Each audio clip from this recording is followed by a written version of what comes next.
Rome said it, Britain said it, the Mongols said it, the Ottomans said it, and right now in boardrooms and parliaments across the world, someone is saying it again. We're different. The rules don't apply to us. Every single empire in history believed it was the exception, and every single one was wrong. Not some of them, not most of them, all of them.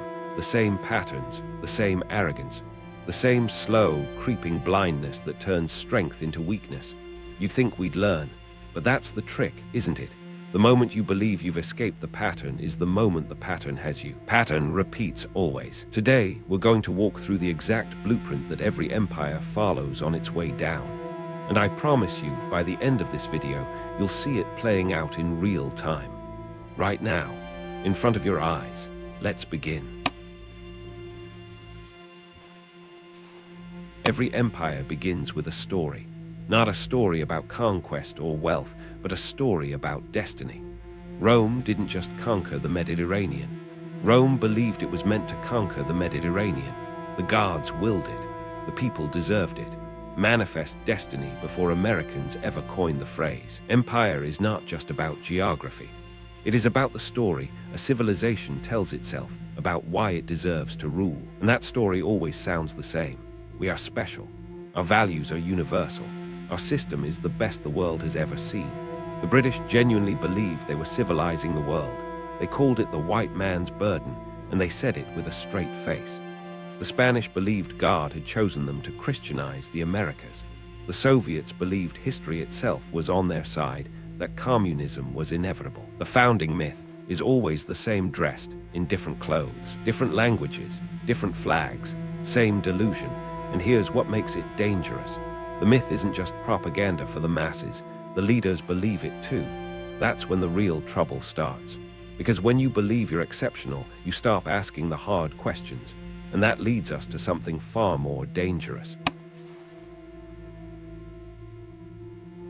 The pattern is so consistent it's almost boring. An empire reaches a certain size, a certain power, and then a voice in the room says, "We can go further." Rome pushed into Germania. Britain pushed into Afghanistan. The Soviets pushed into Afghanistan. America pushed into Afghanistan. Afghanistan, 3 different empires. Same graveyard. You'd think someone would check the history books. But overreach isn't about stupidity. It's about incentives. The generals need wars to justify budgets. The politicians need victories to win elections. The corporations need new markets to satisfy shareholders. The machine demands expansion, even when expansion means destruction. And nobody can stop it because everyone inside the system benefits from it continuing. The British Empire at its peak controlled a quarter of the world's landmass. Did they need more? Of course not. But the East India Company needed more profits. The military needed more medals. The politicians needed more votes. If this is opening your eyes to the pattern, hit like and subscribe to keep exposing what they hide. Because what comes next connects all the dots. The machine feeds itself until it can't. And that's when the cracks start showing. Every empire that ever fell was broke before it was beaten. Not metaphorically broke, actually, literally broke. Rome debased its currency so many times that by the end, their coins were practically worthless. The Spanish Empire flooded Europe with gold from the Americas and somehow went bankrupt 7 times. Debt destroys empires. Britain came out of World War II technically victorious, but so indebted to the United States that it couldn't maintain its colonies. The pattern is always the same. Military spending outpaces revenue. The government borrows to cover the gap. The currency weakens. Inflation rises. The middle class gets squeezed. And the elites, they're fine. They always are. There is no subtler, no surer means of overturning the existing basis of society than to debauch the currency. Now let me ask you something uncomfortable. The United States national debt just passed $34 trillion. Interest payments alone now exceed the entire defense budget. This is the exact same financial trajectory that bankrupted every empire before it. But we're different, right? That's what they always say. But the debt isn't even the scariest part. What happens next is what truly seals the fate. Before an empire falls to outside enemies, it tears itself apart from within. every single time. Rome didn't fall because the barbarians were strong. Rome fell because Romans stopped being Roman. The eastern half despised the western half. The military despised the Senate. The provinces despised the capital. The Ottoman Empire spent its last century with factions plotting against each other while foreign powers circled like vultures. The Soviet Union didn't collapse because America won the Cold War. It collapsed because 15 republics decided they'd rather go alone than stay together. Internal division is the silent killer that no empire ever sees coming. And here's the uncomfortable truth. Polarization isn't a bug, it's a feature of decline. When the economy stops working for most people, they look for someone to blame. The elites blame the masses for being lazy. The masses blame the elites for being corrupt. Both sides are partially right. Neither can fix it. Division breeds collapse. Sound familiar? It should, because this playbook is playing out right now in nearly every major power on Earth. But the fractures go deeper than politics, much deeper. The Roman poet Juvenal identified the trick 2,000 years ago.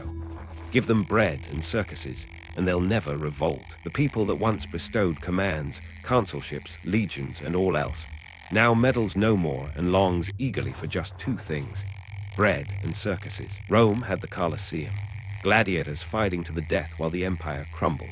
Britain had its royal pageantry, grand coronations and jubilees while colonies starved. The Soviet Union had its propaganda reels showing happy workers while millions lived in poverty. And today, we have an endless scroll.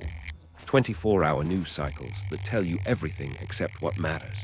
Social media algorithms designed not to inform you, but to engage you. Distraction is the most powerful weapon any empire has ever invented. The average person now spends over 7 hours a day consuming digital content. 7 hours. That's not entertainment. That's sedation. Distracted, docile, defeated. And the genius of the modern version is that we pay for our own distraction. We buy the devices. We download the apps. We voluntarily surrender our attention. The Romans at least got free bread. We're buying our own. And while everyone's distracted, something else is happening in the shadows. In every dying empire, there comes a moment when the ruling class stops serving the state and starts serving itself.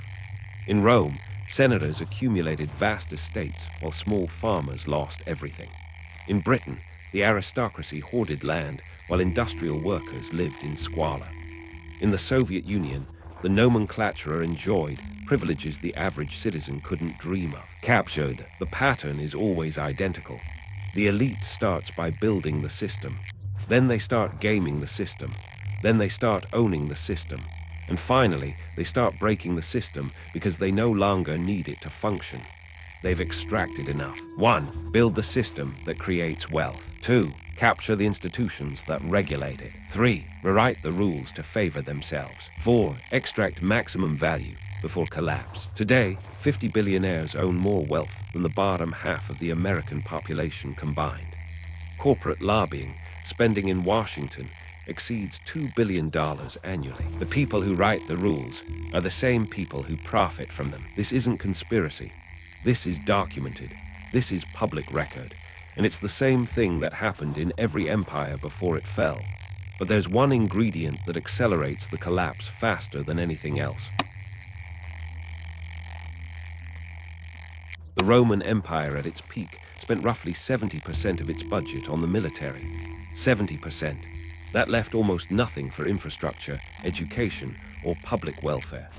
The roads that once made Rome great started crumbling. The aqueducts stopped being maintained.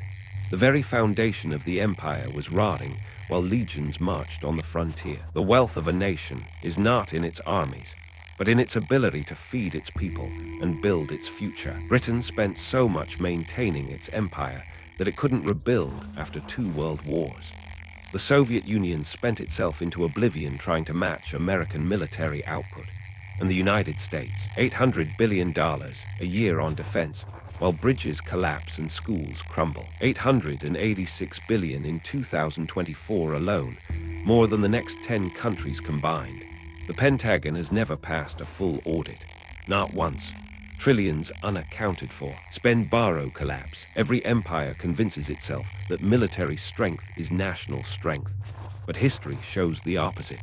Military spending without proportional economic growth is a death sentence on a time delay. And the clock doesn't care how many aircraft carriers you have. But there's one thing that empires do that truly seals their fate.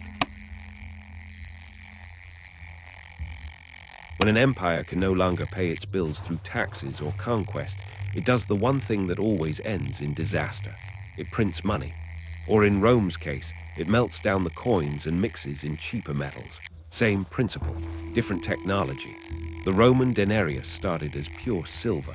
By the time the empire fell, it was less than 5% silver. The result was inflation that destroyed the purchasing power of ordinary citizens. Prices doubled, then tripled, then became meaningless. Diocletian tried price controls. They failed, as price controls always do. The Spanish flooded their economy with New World gold and silver and somehow created inflation instead of prosperity. Too much money chasing the same goods. Every empire that debased its currency sealed its own destruction. The British pound was once backed by gold, then it wasn't. The US dollar was once backed by gold. Then in 1971, Nixon closed the gold window. Since then, the dollar has lost over 97% of its purchasing power. The money in your pocket is worth less every single day, and they call it economic policy. But we're different, remember? We have the Federal Reserve. Surely that changes things, except it doesn't. And what comes next proves it. This is the most dangerous phase, and it's the one we're in right now. Every empire has its Cassandras, people who see the pattern and scream warnings that nobody listens to. In Rome, Cato the Elder warned the Senate about moral decay and overexpansion. They laughed at him. In Britain, economists warned that the cost of empire was unsustainable. They were ignored. In the Soviet Union, reformers who pointed out systemic failures were sent to gulags. Warning, ignored again. The denial always follows the same script. Our situation is different. We have technology they didn't have. Our institutions are stronger. Our military is invincible. The exact same words, spoken by every empire, that no longer exists. And here's what makes denial so lethal. It's not that the evidence isn't there. It's that acknowledging it would require fundamental change. And fundamental change threatens the people in power. So the warnings get buried. The data gets reframed. The critics get marginalized. It is difficult to get a man to understand something when his salary depends on his not understanding it. The denial phase doesn't last forever. It ends one of two ways: reform or collapse. And history overwhelmingly favors one of those outcomes. So here we are, 10 chapters deep into a pattern that has repeated itself for 3,000 years. Rise, overreach, debt, division, distraction, elite capture, military drain, currency collapse, denial, and then collapse. But here's what I want you to understand. This isn't just about empires. It's about US. About the stories we tell ourselves. The same pattern that destroys empires operates inside every human mind. We all believe we're exceptional. We all believe the rules don't apply to us. We overreach in our personal lives. We accumulate debt we can't sustain. We distract ourselves from uncomfortable truths. We surround ourselves with people who tell us what we want to hear. The empire is a mirror, and if you're honest, really honest, you'll see yourself in it. The question isn't whether this pattern will play out again. It will. It always does. The question is whether you will recognize it, in your country, in your leaders, in yourself. If you made it this far, comment pattern breaker to prove you're among the few who actually see it. Question everything always. Every government lies. The question is, what are they lying about?